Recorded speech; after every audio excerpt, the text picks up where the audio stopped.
Ah, can you hear me? Chris? Okay, I'm switching my audio now. Ah, okay, because I couldn't hear you. Dogged by problems today. Can you hear me now? I can hear you now, but your video's frozen.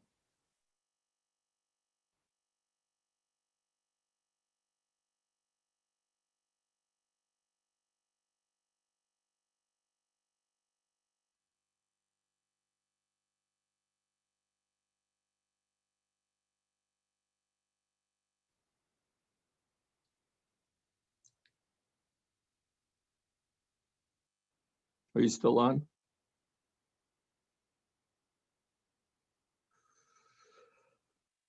I can't hear you.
Hello. I know it has. Right. Sorry, Michael, are you still there? I'm still here. Right. Sorry. Normally we don't have these technical issues. It seems to just be one of those days. So, Chris, are you back?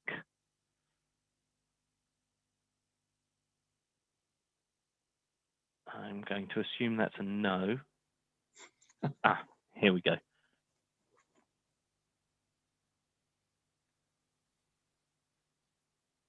Connecting to audio. I'm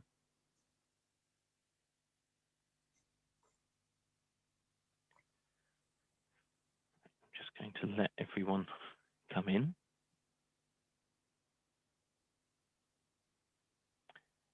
Welcome to the audience and to everyone watching online. We're just having a few technical issues with our host, who I think has frozen again. So I will take it to start with, and if Chris can pick it up after that, then we'll go from there. But I'd like to introduce you to Dr. Michael Hollick, who is is it fair to say vitamin D expert, specialist in vitamin D?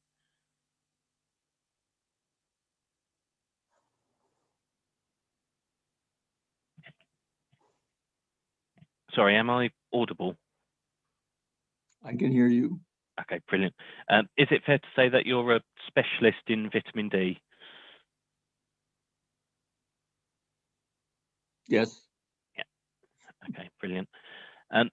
So welcome everyone to Cyber Cafe Sci. Everything will be normal shortly once we've dealt with some of these technical issues. But I'm just going to do the basic introduction while we wait for the expected host to get everything sorted out. Cyber Cafe Sci is an open science movement which is basically about interesting conversations in science. Dr. Michael Hollick has come along to give us a presentation about vitamin D and a bit on the health and history of it. And then if you can save questions for the end. So any questions that come up, those of you in Zoom, if you can just put them in the Q&A function, and then they'll be saved for the end when Chris is available and they can all be dealt with in turn. I think that covers just about everything. So Dr. Hollick, if you're happy to start presenting, then it's all yours. Okay, so share the screen. Yes, please. Okay. And I will go on mute so I don't interrupt you.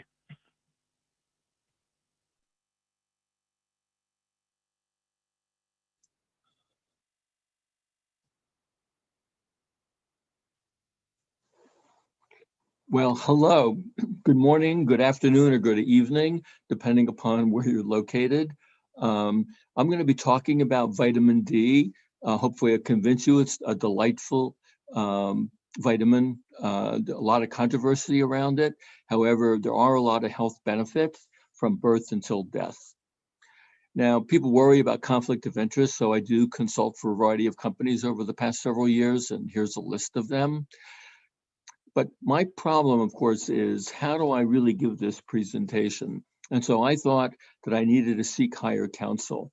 And there's a physician that I think is worldwide recognized for his area of expertise and how kind and thoughtful he is. So I asked him how I should present this presentation, and he was happily able to give me some advice.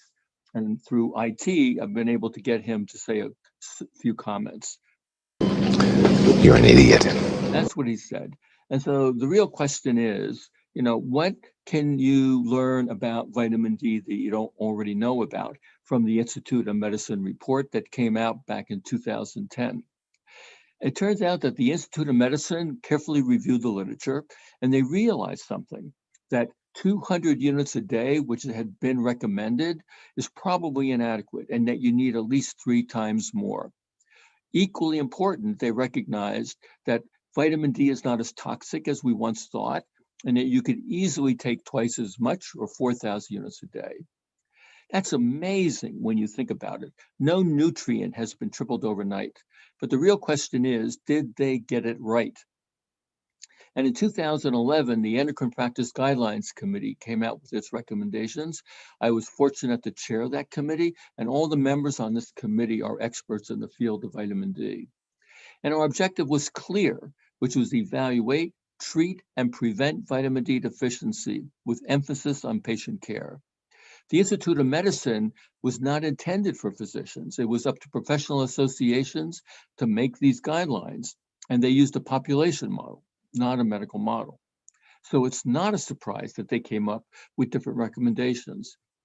The Endocrine Society recommends infants 400 to 1,000 units a day, children 600 to 1,000 units a day, and adults 1,500 to 2,000 units a day.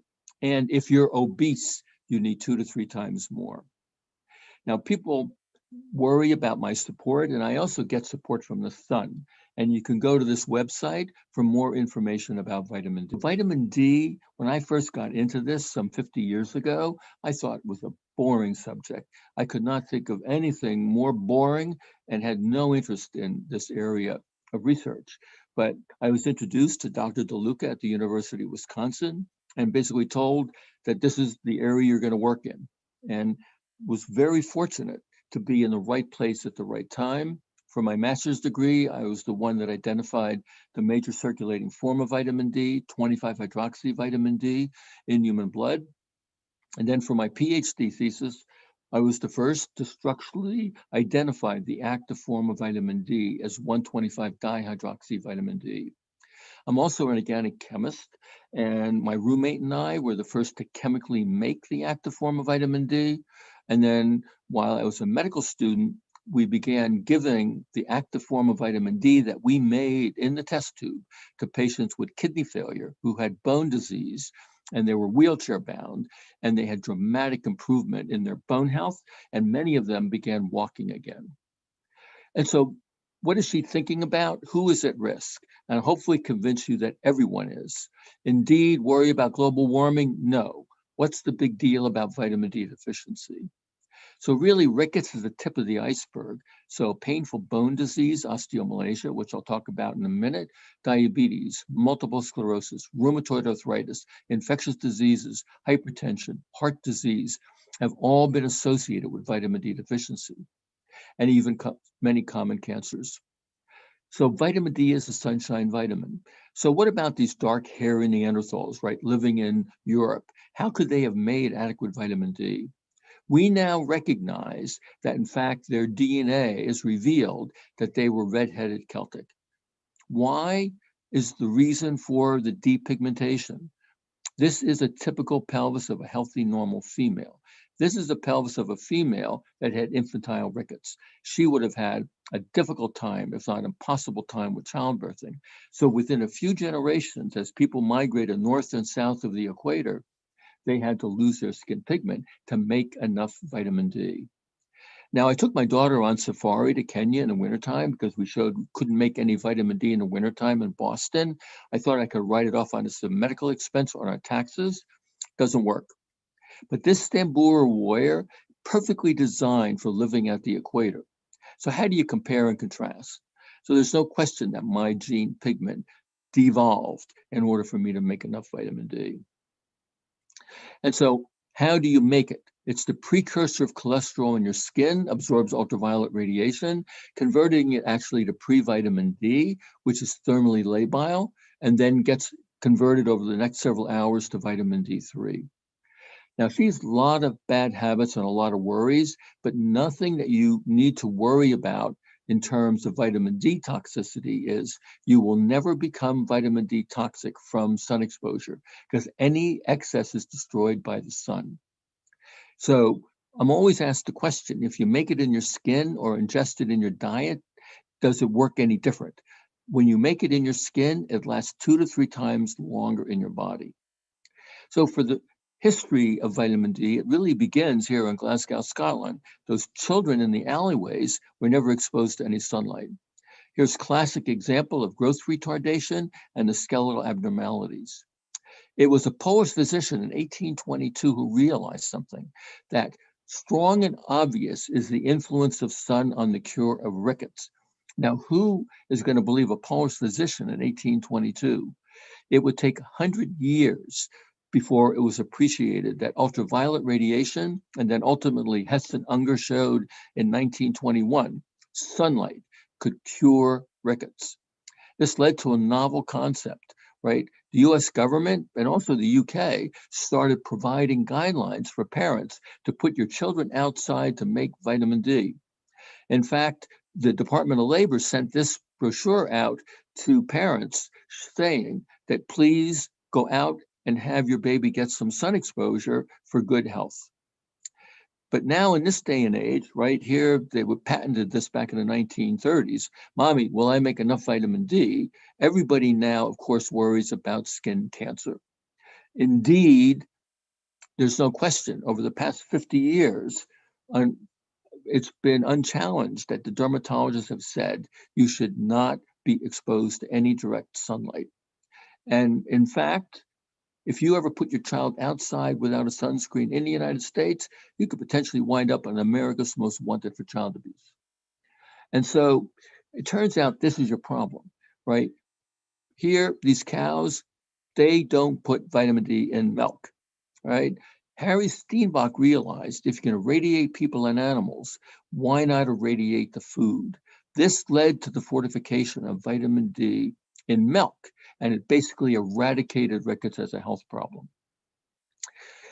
Now, The obvious question you may ask, right? Living, for example, in Europe or even in Asia, right, or in South America, do you know why vitamin D is so regulated? So, for example, in Europe, in Great Britain, for example, you're not permitted to fortify food with vitamin D. Is it true that Europe never fortified food with vitamin D? Turns out not true. When I went on eBay many years ago, here, Bird's vitamin D custard, right, before 1950. Hot dogs in the United States fortified with vitamin D. In Europe, they forbid the fortification of milk in the 1950s. Why? Because in the 1950s, there were a few incidents of infants with high blood calcium, altered faces, mental retardation, and heart problems. And so there was great hysteria. And so nobody knew what the cause was. So they brought in the experts. And the experts concluded from the literature that if you give pregnant rats high doses of vitamin D, their pups have high blood calcium, funny altered faces, and heart problems. So it was concluded that likely this is the cause for this outbreak, that it had to be due to vitamin D intoxication. And as a result, it was overfortification of milk with vitamin D. Europe, UK initially, and then throughout Europe, banned all vitamin D fortification of dairy and all products. And this was basically adapted worldwide, except US and Canada. Neonatal hypercalcemia in the UK banned overfortification due to overfortification of milk with vitamin D. But it turns out likely those infants actually had a genetic disorder called Williams syndrome. And it's rare. They have funny looking faces, elfin faces, and they have a hypersensitivity to vitamin D. But even to this day, these rules are still on the books, and you still cannot fortify diet, especially dairy, with vitamin D in most countries. It's essential for bone health. So I thought I'd bring you a case you may not typically see. 7-month-old female, muscle weakness, seizures, calcium half normal. Turns out to be the first lowland gorilla born in captivity at our zoo. And the pediatrician saw the infant, gave 400 units of vitamin D, didn't do any good. Concluded, infant probably has a rare genetic disorder, nothing we could do for you. Well, the baby's complaining to mom, dad's upset. Have you ever wondered what he was trying to say?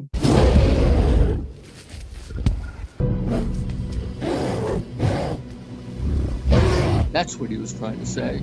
Indeed, even mom asked for me to be called. I got to see the infant. Infant has classic wide epiphyseal plates right at the wrist, right? Classic for rickets. How do you treat? Aggressively, 5,000 units a day. Infant feeling great. In fact, I was a guest of honor for her first birthday. Mommy, will my growth be stunted? Because of her in utero and first few weeks of life of vitamin D deficiency, her growth was significantly stunted. We estimate still in the world, probably more than 50% of infants are born deficient or insufficient. 1889 in Boston, rickets was common, right? Is it a problem today with all of modern medicine? No question about it. We see about a dozen cases a year. I know that this is not uncommon in the UK, especially for infants of color. And so this is the issue, right? Human breast milk, a great source of nutrition for the infant. But guess what? There is essentially no vitamin D in human breast milk. So if you give your infant human breast milk as a sole source of nutrition, that infant will be vitamin D deficient for that period of time. We did a study in pregnant women taking a prenatal vitamin and asking, are they at risk? And it turns out 40 mother-infant pairs, even though they were taking 600 units a day, 76% of moms, 81% of newborns were vitamin D deficient. Why should you care? Because preeclampsia, the most common serious complication of pregnancy, we showed reduces that the higher your blood level of 25-hydroxy vitamin D, lower is your risk for developing preeclampsia, right? C-sectioning is very popular, right? Vitamin D is critically important for muscle function, which is important for birthing. And so we did a study at our hospital and showed 400% reduced risk. What about being delivered, right, prematurely? studies have now shown that maternal 25-hydroxy-D of greater than 40 reduces risk of premature births by 60%. That's quite incredible, right? Here are the data: gestational age, higher the blood level, lower is the risk. Mom, thanks for taking your vitamin D. Now, I'm not sure what she's thinking about, Christina, but I'll tell you what, we recommend all pregnant women 2,000 units a day. And if you want to put enough vitamin D in breast milk to satisfy the infant's requirement, Hollis and Wagner showed 6,000 units a day. But what about pediatricians? They worry about vitamin D intoxication in infants, principally because of what was seen back in the 1950s in the UK. Even now, we're recognizing the American Academy of Pediatrics recommends 400 units a day, especially for breastfed infants. Is vitamin D deficiency a problem? Is it true that it's rare in foods? We showed in the United States, where milk and other food products are fortified with vitamin D, no one can get enough vitamin D from dietary sources, right? Dairy contains about 100 units, and we recommend at a minimum 600 units a day. Even in India now, they recognize the vitamin D deficiency problem, and they're now recommending 550 units of vitamin D per liter of milk. Mushrooms exposed to sunlight is actually another good source. What about cod liver oil? Kids used to line up back in the 40s and 50s, right? Because it tasted so good. It's a great source of vitamin D. What about eating fish? Well, you have to eat a lot of fish and only a certain kind of fish. Indeed, these sailfish, this is my son in Guatemala, we go sail fishing, catch release program, they don't have any. These rooster fish, they don't have any. No, it's only oily fish, salmon, mackerel, herring. And you would have to eat it every day. There's only 500 to 1,000 units in a serving. What about sun exposure? It's a major source, right? Feel great outside, right? So we showed many years ago that if the sun is directly above you, you make vitamin D. But what about in wintertime, right? The sun's rays are weaker. They're coming in at a more oblique angle. Can you make any at all? And so we did a study at our hospital, and we showed in the spring, summer, and fall, you can make it. Wintertime, none at all. But my colleague said, but the test tubes up on the roof is not adequate anymore. We need evidence-based medicine. So I went to my students. I said, I need somebody go up on the roof to prove that you can't make vitamin D in your skin. And it turns out that I finally got a volunteer. You make none in the wintertime in Boston. My daughter had a better part of this. It turns out that she went down to Florida for her spring break. You can make it year-round. So guess at what latitude you cannot make any vitamin D? And that is living above Atlanta, Georgia. So throughout all of Europe, exposure to sunlight in the wintertime, basically you can't make vitamin D in your skin for 4 to 6 months of the year, depending upon the latitude.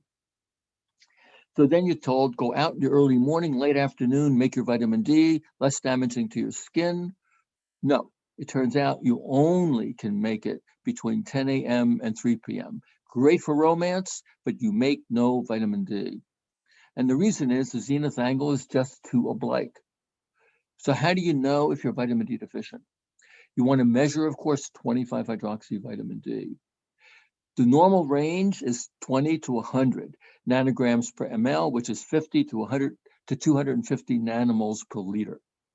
But actually, docs, they only want to know, is it high, is it normal, or is it low?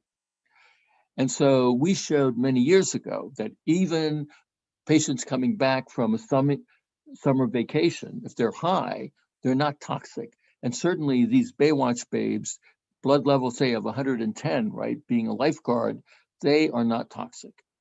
Deintoxication does not occur until you're over 150 nanograms per ml. And so what about low, right? What is the evidence that you need to be at least 30, right? We did a study throughout the entire United States in elderly women and showed the higher their blood level, lower was their PTH level.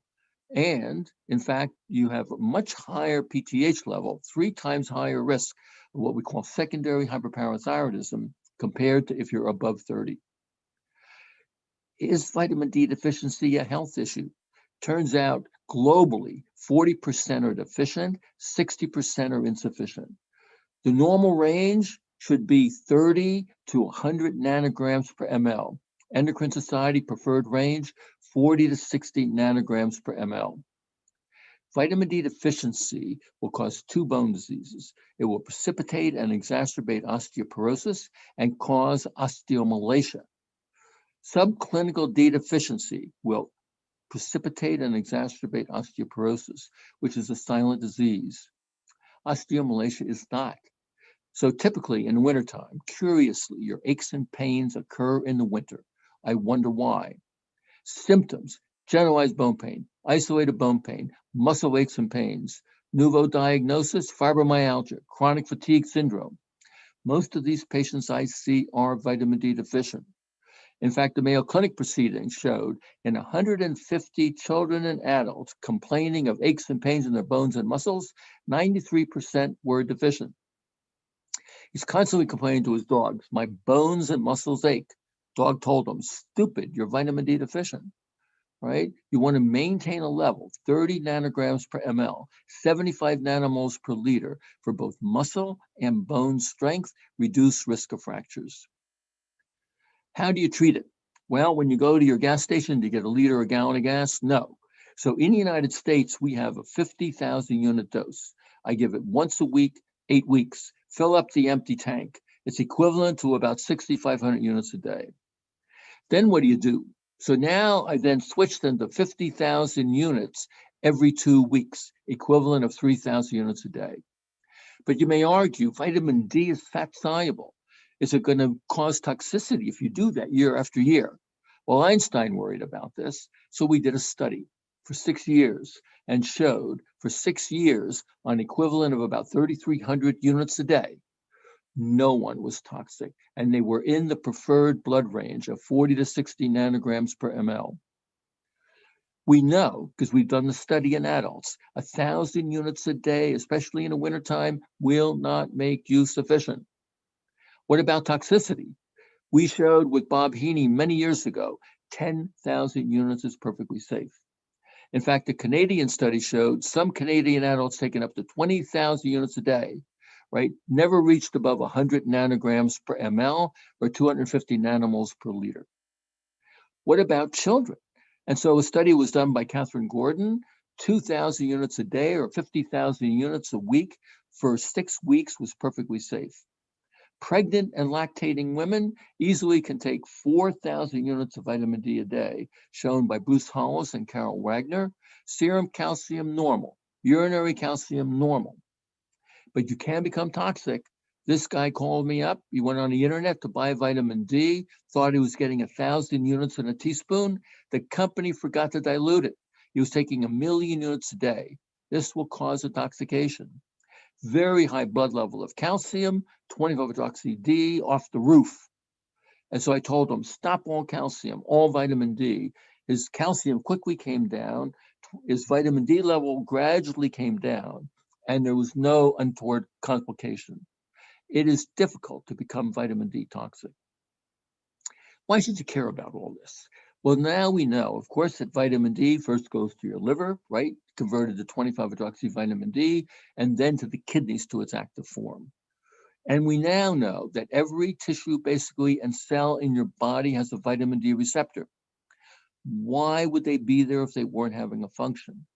It was Suda showed many years ago, 1979, that if you take leukemic cells that have a vitamin D receptor and incubate them with active vitamin D, they became normal. So what about vitamin D and cancer? A lot of evidence linking sunlight deficiency and vitamin D deficiency with increased risk. Here, a study by the Garland brothers showed 1,000 units a day potentially reduced risk of colorectal cancer 50%. Study done at a Harvard nurses study showed nurses that had the highest blood level, on average 48 nanograms per ml, that's equivalent to taking about 4,000 to 5,000 units of vitamin D a day, 50% lower risk. A study done in Nebraska by Bob Heaney's group showed those that started out at 30 nanograms per ml took 1,000 units a day, reduced risk of developing cancer by 60%. Possible connection? Well, you would think if you get a lot of sun exposure or vitamin D, that you can activate a lot of vitamin D in your kidneys and therefore reduce risk of cancer. Doesn't work that way. Your kidneys will not make any more than necessary for your calcium metabolism and bone health. That was a real conundrum. And so we and others have asked the question, is it possible other cells in your body can make it? And sure enough, we and David Feldman out in California, Gary Schwartz, all showed that many cells in your body, prostate, colon, breast, can activate vitamin D. Up to 2,000 genes may be regulated by active vitamin D made locally in cells. So is there any benefit to vitamin D now for this pandemic? And so what about its immune effect? It turns out that inactivated T lymphocytes have no receptor. You activate them and they do. And then locally produced 125D regulates cytokine production to help fight infection. B cells, inactive, no vitamin D receptor. You activate them and they develop it, and now you're regulating immunoglobulin synthesis. Macrophages that get activated activate vitamin D. Why?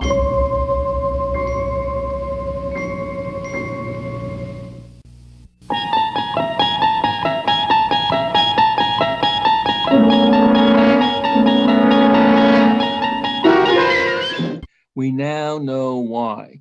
Here, 1849, cod liver oil was effective in helping patients with TB. Vitamin D protects against TB. In 2006, Adams, Maudlin, and Liu published a very nice paper. They showed that macrophages infected with an infectious agent like TB or a virus, toll-like receptors are turned on. Why? It tells the cell to unlock the genetic information to activate vitamin D locally. And now, why is it doing that? Well, one is it's sending it out next door to activated T and B lymphocytes to modulate and regulate immune function to help fight infection. But it also tells the macrophage to unlock genetic information to make cathalicidin and defensin proteins that specifically kill infectious agents. This is why living at higher altitudes, we believe, was very effective to treat and prevent TB. We've always known, especially in Europe and the United States, flu season occurs in the wintertime. And Hope Simpson had suggested there's a seasonal stimulus, obvious. But what is it? At the peak flu season is when the blood levels of 25-hydroxyvitamin D are at their lowest. Also, a study done at Yale showed that adults that maintain a blood level of at least 38 nanograms per ml, that's equivalent to taking about 3,000 to 4,000 units a day, reduced risk of upper respiratory tract infections twofold. A randomized study in Japan during the wintertime, they gave school children 1,200 units a day, reduced risk of influenza A infection 42%. So what is the other evidence for immune effects? So we did a study because ultimately your genes know. And so we took 8 healthy adults and gave them 2,000 units of vitamin D a day for 12 weeks. And we did chip analysis of almost 23,000 genes. All of these blue lines are all underexpressed genes. All of the red, orange are overexpressed genes. 291 of them. Just taking 2,000 units of vitamin D a day, all of these genes were turned on, all of these genes were turned off. What are they doing?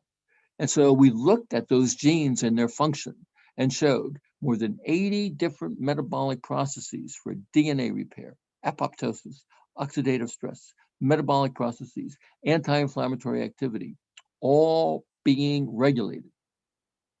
Feed your genes right with vitamin D. What about vitamin D and the coronavirus? We know, of course, there's innate immunity and adaptive immunity. And we're now recognizing that 125-dihydroxyvitamin D plays a critical role in both. The cytokine storm is a major complication of COVID-19, and it's responsible often for high morbidity and mortality. 1,25-dihydroxyvitamin D downregulates cytokines that can cause harm and improve cytokines that can help to fight infection and improve immune function, all through the action through its vitamin D receptor in cells like the macrophage, monocyte, and dendritic cells. Also, it interacts right with the ACE2 receptor. That's how it gets inside the cell. And it's curious that this mechanism, which is very effective for the virus, vitamin D, the active form, regulates the renin-angiotensin system and may also play a role thereby in reducing the ability of that virus to get into the cell. So the thinking is that improving your vitamin D status could very well help fight this infection. And so these are nice theories, right? But where is the evidence?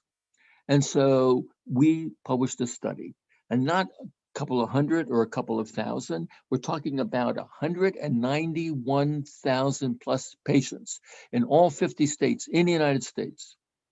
And we showed if you relate their blood level of 25-hydroxyvitamin D to their incidence of this infection, the higher the blood level, lower was the risk. If you compare a person at 20 nanograms per ml to 60 nanograms per ml, a 54% reduced risk.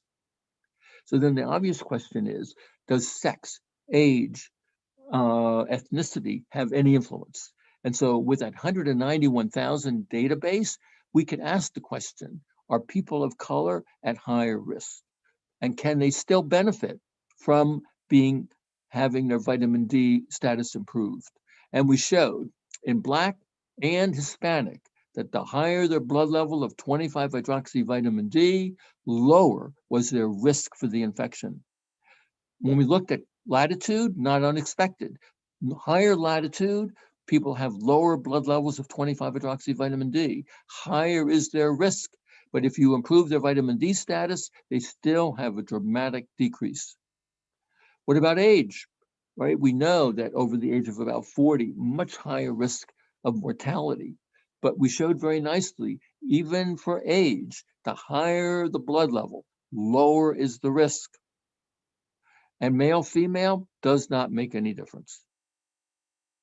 All right, so, but will vitamin D improve health outcomes if the patient already has it? And so we did a small study in Iran with Dr. Magabouli and showed in 235 patients that came into the hospital with pretty severe disease. 74% had severe disease. And we looked at severity and vitamin D status. The relative risk was substantially reduced, and C-reactive protein and lymphocyte count altered in the direction of modulating and improving the immune system. Also, we looked at those that died, and it turns out that those over the age of 40 were dying, and that those that had the highest blood level of 25-hydroxyvitamin D had a 51.5% reduced risk. And so got a lot of publicity back in September, right? We've always known that sunlight exposure is important for immune health, and vitamin D is as well. So what about other biologic and health benefits of vitamin D?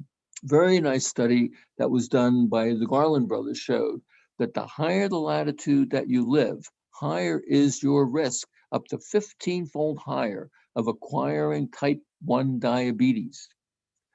And a study done in Finland by Dr. Happonen showed that infants who received 1,000 units of vitamin D a day, 2,000 units of vitamin D a day for the first year of life, reduced risk of getting type 1 diabetes by 88% 31 years later.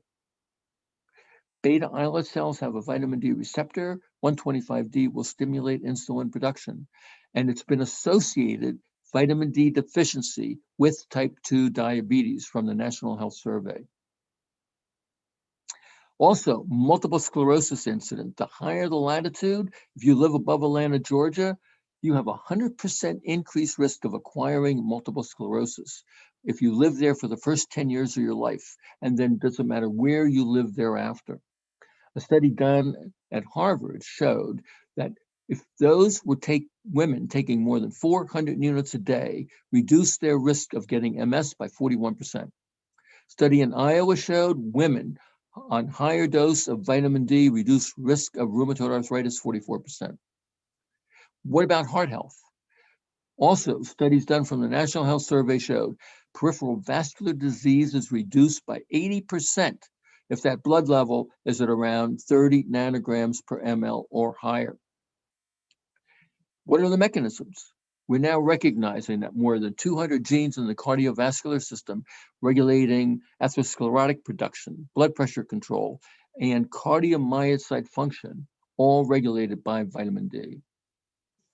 And circulation, study out of the Framingham Heart Study showed if your blood level is at around 15 nanograms per ml or lower, you have a 50% higher risk of having a heart attack. That doesn't get your attention. This might. Many studies have now shown all-cause mortality reduced by as much as 25% by a German study. Vitamin D deficiency is a disease of neglect. There's a lot of evidence linking vitamin D deficiency with a whole host of illnesses. Adequate vitamin D is necessary from birth until death, right? Mounting evidence to link to these chronic illnesses. Think about disease burden worldwide: low birth weight, stunted growth, type 2 diabetes, hypertension, fracture, cancer, infectious diseases, autoimmune diseases. Don't think about a normal level. Think about a healthy level. You just like these Maasai herders, right? They're giving us an insight as to what we all should be like, our hunter-gatherers, right? Blood levels on average, 40 to 50 nanograms per ml. To get there, you would need to be on about 4,000 to 5,000 units of vitamin D a day. That's likely what our hunter-gatherers were producing every day. Goal, 25-hydroxy-D, at least 40 to 60 nanograms per ml. How do you get there? Herein lies the problem. When your blood level gets to be at around 20 nanograms per ml, you have to ingest 100 units to raise your blood level by about 1 nanogram per ml. So if you're in this range, and I guarantee that you are if you're not taking a vitamin D supplement, right? We showed healthy adults taking 1,000 units a day will not make you sufficient. I recommend at a minimum, adults should be on 2,000 units a day, children, 1,000 units a day. Conquer vitamin D deficiency. Best source, of course, is sunlight, but time of day, season, latitude, degree of skin pigmentation. So what's a person to do? There's only one thing to do: develop an app, which we have. And so you can go to this website, dminder.info. It'll tell you anywhere on this planet when you can make vitamin D, how much you make. It warns you to get out of the sun so you do not get a sunburn, and this does this for all skin types. What do? Sun protection on my face, not on arms and legs. And I, like many of my family members, I take 6,000 units a day. My blood level, 72 nanograms per ml. Vitamin D deficiency is probably the most common medical condition worldwide. If any one of these chronic illnesses turn out to be associated, there is no downside to increasing your vitamin D intake. And think about vitamin D deficiency and now the coronavirus. No reason not to increase your vitamin D intake. You don't need to be a genius to know this. We need sensible sun and supplement recommendations. This is not a hypothesis. So should we be screening everybody for 25-hydroxy vitamin D? Hopefully, I can convince you no. We now realize that you could take up to 10,000 units a day and it is safe based on the endocrine practice guidelines recommendations. But if you have fat malabsorption like Crohn's disease, or you have a hypersensitivity to vitamin D, like in sarcoidosis, you need to talk to your doctor before you take vitamin D. I've written a new book, actually not so new any longer, the vitamin D solution that explains a lot of this, right? Vitamin D can improve your health. And with the coronavirus infection out there, my recommendation to all my patients is to maintain a good blood level of 25-hydroxy vitamin D in that preferred range as recommended by the Endocrine Society of 40 to 60 nanograms per ml, which is equivalent to 100 to 150 nanomoles per liter. Thank you very much. Here comes the sun. Happy to answer questions.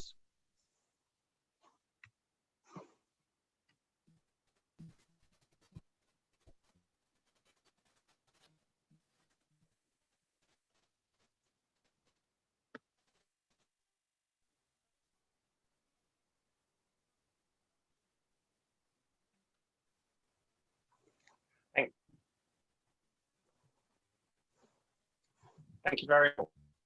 Turn off your screen share now. Yeah.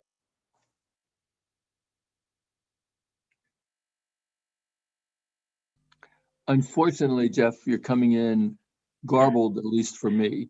Yeah, I think he actually dropped off for a moment again there, but is trying to come back in. So what I'll do is, while we're just waiting for that, thank you for that. That was brilliant. There are a few questions that we've had, and I'm sure there'll be more. Chris, are you back properly? I am, yes. Not fully in body No, and spirit. not yet. Definitely some audio problems there. So I'll give you the questions that we've built up. So the first one is about in the UK, and I would guess that the app has the answer to this, but the question is, if you spend an adequate amount of time outdoors during spring, summer, autumn to generate enough vitamin D, when should you start taking it and supplementing that? So we actually did a study in the United States and asked that same question. We looked at actually 3.8 million samples throughout the entire United States. And we showed basically you cannot get very much vitamin D from sun exposure because you're not a hunter-gatherer. You're not outside naked every day, right? So exposing a little bit of your face, which we don't recommend, and maybe your arms and a little bit of your legs for 10, 15 minutes will help raise your blood level. We know from our experience that the amount of difference is about 10 nanograms per ml or 25 nanomoles per liter. And so I'm always asked the question, so in the summertime, should I stop taking my vitamin D supplement? Or what am I doing? And the answer is no, continue it. You will definitely not become toxic, and maybe you'll raise your blood level by a little bit, but you cannot get enough vitamin D from sun exposure unless you're a hunter-gatherer or maybe a lifeguard in the summertime where you're outside every day in a bathing suit. Okay, so if you've got an outdoor profession during the summer, gardener with your shirt off half the time, then you might be okay, but it won't hurt you to take the supplement anyway. Still not likely. I mean, because you would have to be out there for a significant period of time. I mean, we always recommend to get what we call a suberythemal dose. So I recommend that you go out for about 50% of the time that would cause a slight pinkness to your skin 24 hours later. We do know, by the way, because we did the study and we showed that if you expose your entire body to sunlight for one minimal erythemal dose, right, slight pinkness to your skin 24 hours later, it's equivalent to ingesting about 15,000 to 20,000 units of vitamin D, right? So it's really, in my opinion, unrealistic. And that's why people are kind of a little bummed out because they can't understand that they've been out in the sun in the summertime and yet they don't have adequate blood levels. And that's the reason. You almost have to have 3/4 of your body exposed or 360 degrees, right, at between 10 a.m. and 3 p.m. Thank you. And the next question, again, I think you've largely answered, but are there any drawbacks, risks to taking it? Can it become toxic in realistic intakes? So in my opinion, no. But like I said, if you have sarcoidosis, that's a rare disorder, what we call granulomatous disorder, or you had TB, for example, or you have an extremely rare genetic disorder known as 24-hydroxylase deficiency, you're super sensitive to vitamin D. And so you definitely have to talk to your doctor. But for most people, it is not an issue at all. Like I said, I have all of my patients, right? Literally hundreds of my patients are all on an equivalent of 3,000 to 5,000 units of vitamin D a day, and not a problem. And more importantly, remember, if you're obese, you need 2 to 3 times more. And the reason is that vitamin D is fat soluble and it gets diluted in your body fat. Thank you. Right. Liquid and tablet, is there any advantage to one or the other? Say it again. Between liquid form or tablet form, is there an advantage? Well, actually, I'll give you even more information, because also there's some information on the internet to suggest that vitamin D2, right, which often vegans prefer, right, works less as well as vitamin D3. We and others have shown that is not true. So you could take vitamin D2 or vitamin D3. Tablet, oil, emulsion, taking it orally, perfectly fine. On an empty stomach, full stomach, with fat, without fat, does not make any difference. So basically just take it in Bingo. some form. And then I'm always asked the question, so if you're taking like 2,000 units a day, should you be taking 1,000 in the morning and 1,000 in the afternoon? Doesn't make any difference. And the reason is 25-hydroxy vitamin D levels, right, in your bloodstream, right? You first have to convert vitamin D to 25-hydroxy D. Its half-life is 2 weeks. So the body doesn't care. And that's why you can give all of it at once a week. It still works just fine. So you can stockpile it quite happily and work through that. And that's why we give, like I said, 50,000 units every 2 weeks. So another one was, I think you've actually mentioned this or touched on it. Sarah heard that 15 minutes a day exposing your face and arms is sufficient vitamin D production. Do you know where that came from, and is it accurate? Yeah, I know exactly where it came from. It comes from being interviewing me by the press. And what they want is a simple snippet, right? I keep explaining to them that you cannot make a recommendation. It depends on time of day, season, cloud cover, skin pigmentation. So that's why we developed the app, right? So I know, for example, I explained to the reporter that if I know for me in Boston in June at noontime, I'm going to get a mild sunburn after 30 minutes, then I would be out there for about 15. Never expose your face. It's the most sun exposed, most sun damaged. 4% of your body's surface doesn't provide you with your vitamin D. But arms and legs, abdomen and back, if you're in a bathing suit, that's what works. Brilliant. And we've also got the mention or the question, so have some multivitamin tablets which contain 5 micrograms per tablet. How many units is that? How many IUs? So 5 micrograms is 200 international units. So there's 25 nanograms per unit. Okay. And another one, and this goes into mushrooms, which I know are a headache for a lot of people. Why do mushrooms contain vitamin D? Well, that you have to ask Mother Nature. But what mushrooms have is a huge amount of ergosterol. And ergosterol is the precursor for vitamin D2. So people that have sun-dried mushrooms as part of their diet actually are getting a fair amount of vitamin D. They just never realized it. And another one, and then I'll hand back over to Chris, who can hopefully speak now. But what's the difference between vitamin D2 and vitamin D3? Right. So vitamin D2 was the first vitamin D discovered. That was back in the 1930s. And this came by the UV irradiation of yeast, because yeast, like mushrooms, make ergosterol. Plants make mainly ergosterol, and it converts to vitamin D2. And it was shown that vitamin D2 was perfectly fine in preventing rickets in children. Vitamin D2 was added to milk for more than 50 years. Vitamin D2 was the major form of vitamin D that most people in the world took to treat vitamin D deficiency. And then vitamin D3 became more easily available. And that is what is made in your skin. And they found that you can get the precursor, 70-hydrocholesterol, by obtaining lanolin from sheep.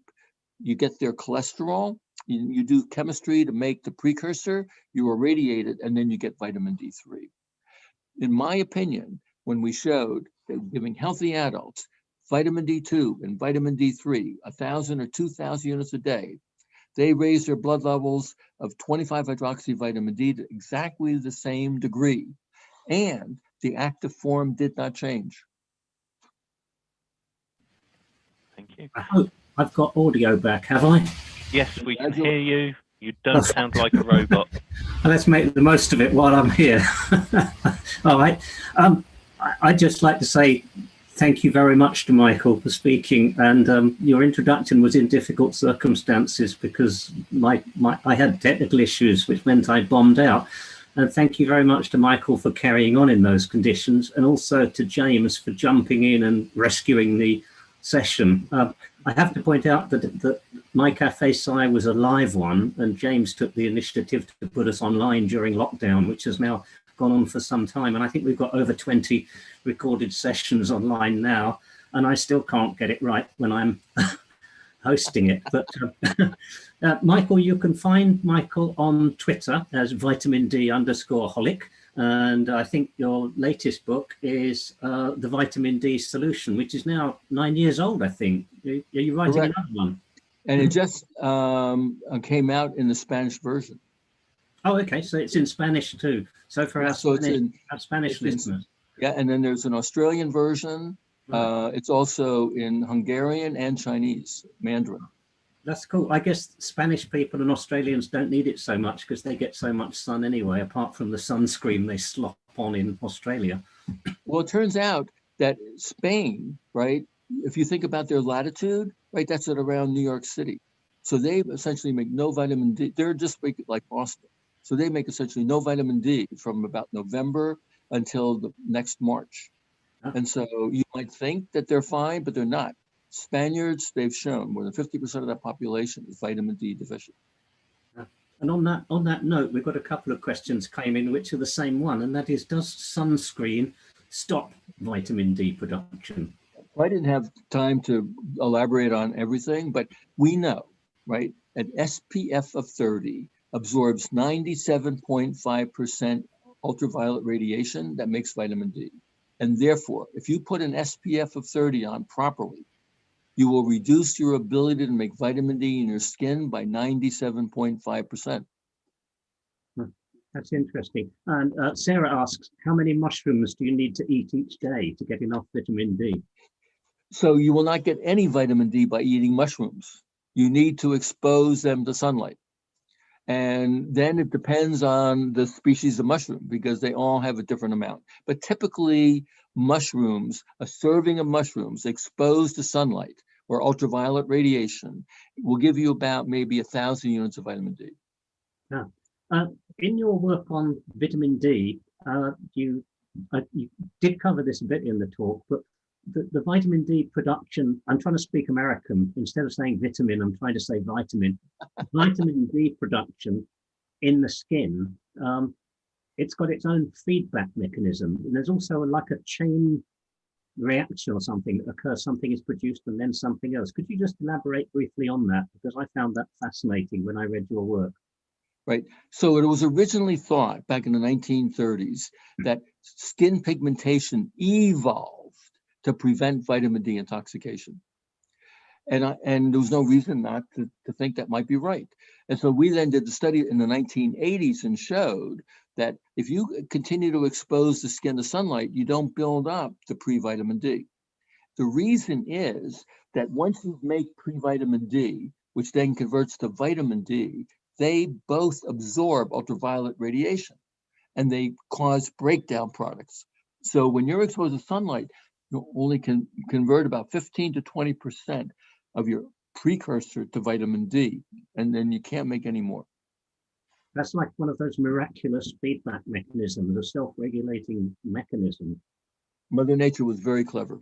And what's really amazing to me is that even though, of course, we're most interested in humans, but all vertebrates basically make vitamin D except maybe bats, right? But more importantly, earliest life forms, phytoplankton, made huge amounts of vitamin D2 when exposed to sunlight. So there's a really fundamental mechanism for why vitamin D exists on this planet. Okay, and I've got a question did come in, which is quite interesting. So, is vitamin D a remnant of us once being plants and living off sunlight? I think that means evolving from plants rather than once being plants. So you have to ask. So for me, I asked the question: why would phytoplankton make vitamin D? Right, because they obviously don't have a skeleton. So it turns out that 70 hydrocholesterol or ergosterol in the plant absorbs ultraviolet radiation. So guess what? It's existing in the plasma membrane, in the membrane around, and it absorbs the ultraviolet radiation that's damaging to DNA and proteins in the cell. So we think, I think at least, that the ergosterol served as a natural sunscreen and that the production of vitamin D did something else. Because if it's made in the plasma membrane, vitamin D, when the pre-D is made, is a planar structure and it sits right in the plasma membrane, right in the triglyceride hydrocarbon side chain of palmitate, which is 18 carbon unit. But as soon as pre-vitamin D converts to D, it changes like this structurally and it gets ejected out of the cell. And so I think what's happening is that it's actually opening up a pore, permitting calcium to get in. And I think that is the rationale and the relationship of vitamin D and calcium metabolism throughout evolution. Okay, and a related question in sun, we're back to sun lamps. Is using a sun lamp a viable option to get vitamin D? Vitamin D. Yes, and the answer is depends upon the sun lamp, right? You have to make sure that it puts out UVB radiation, and obviously you need to be very careful with it. You need to wear goggles because otherwise you could wind up with inflammation of the eyes. But in the United States, they have what's called a Spurdy lamp that predated the FDA, and so is available online, for example. It will produce vitamin D. We show it works quite well. So patients with fat malabsorption syndromes, there are a few patients out there that I've seen that they can't tolerate oral vitamin D for whatever reason, and making it in your skin works well. Is there a special feature of vitamin D that makes it generally generally useful in so many different cells and different organs in the body? Is there any reason why it should be so ubiquitously valuable? So I think that two questions. The first is that it has what's called a triene system. So it has 3 double bonds that are in conjugation, and therefore we think that may be important because how it sits into the vitamin D receptor. And we know that basically all tissues, cells, and organs in your body have a vitamin D receptor. And so it's able, through its active form, 125 dihydroxy vitamin D, to be able to interact. And Sarah is back to the sun lamp again. I can see she's going to buy one. How long would you need to step in front of the lamp? So this is very important. You need to follow the manufacturer's advice. The reason is that, if you may recall from your physics in high school, right, the amount of radiation dose is 1 over distance squared, right? 1 over distance squared. So if you get too close to that lamp, right, you don't follow that 18 inches or whatever it is recommended by the manufacturer, you will get a sunburn. And if you're further away, you won't make any at all. So you need to follow the recommendations of the manufacturer because they have different amounts of energy that's being released by their lamps. I'm I'm debating whether to ask this next one because I think it's got a political edge to it, and it may be a bit of a sarcastic joke. Um, would President Trump have been protected against COVID by the fact that he has a very substantial suntan? Well, as you probably know, that part of his armamentarium that he received was vitamin D. And the supplement to that question is, does fake tan, spray on fake tan, protect you against or produce vitamin D? So it's likely actually to produce vitamin D, but the fake tan does not protect your skin from sun exposure. That's interesting. Did you actually say that the fake tan does help you produce vitamin D? It may.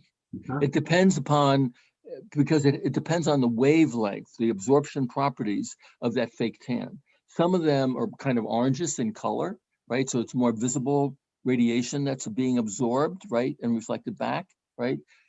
And UV can get through. So therefore, you could probably make some vitamin D. Oh, interesting. So a sarcastic question elicits some genuine information. Yeah.